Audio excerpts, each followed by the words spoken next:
അതായത് നമ്മുടെ റസൂൽ സല്ലല്ലാഹു അലൈഹി വസല്ലമയുടെ കാലഘട്ടത്തിൽ തന്നെ അന്ന് തന്നെ ഈ വിദ്യാഭ്യാസത്തിന് വളരെയധികം പ്രാധാന്യം കൊടുത്തിട്ടുണ്ട്. അതിൻ്റെ ഒരു ഉദാഹരണം പറയാൻ എനിക്ക് യഥാർത്ഥത്തിൽ സാഹിബിയുടെ പേര് എനിക്കറിയില്ല.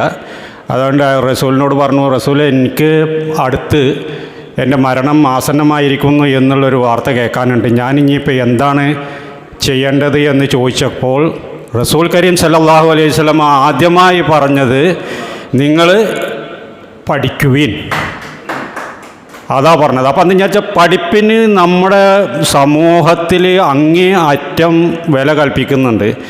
ഞങ്ങളും അൽഹംദുലില്ലാ ഈ വിദ്യാഭ്യാസത്തിൻ്റെ കാര്യത്തിൽ അതിൻ്റെ കഴിവിൻ്റെ പരമാവധി ഞങ്ങൾ ഈ നിബ്രാസുൽ ഇസ്ലാം സംഘം എന്ന് പറഞ്ഞത് അവിടുത്തെ ദർസ് വിദ്യാഭ്യാസം ഈ പാവപ്പെട്ട അധികവും നമ്മൾ ഈ പാവപ്പെട്ട കുട്ടികളാണല്ലോ ഈ ദർസ് വിദ്യാഭ്യാസത്തിലൊക്കെ ഉണ്ടാവുക.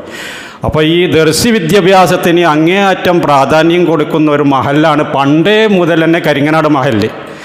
പിന്നെ ഇപ്പോൾ ഞങ്ങളൊക്കെ ഏറ്റെടുത്ത് ഞങ്ങളും അതിൻ്റെ താവഴിയായിട്ട് ഞങ്ങളും അത് ഇന്നേ വരെ നിലനിർത്തി കൊണ്ടുവരുന്നുണ്ട്. ഇനിയും ആ രൂപത്തിൽ നടക്കണം എന്നുള്ളതാണ് ഞങ്ങളുടെ എല്ലാവരുടെയും ഉദ്ദേശം. അള്ളാഹു നിറവേറ്റി തരണേ. നിങ്ങളെല്ലാവരുടെയും പ്രാർത്ഥന കൊണ്ട് അത് ശരിയാവട്ടെ എന്ന് നിങ്ങൾ ആത്മാർത്ഥമായി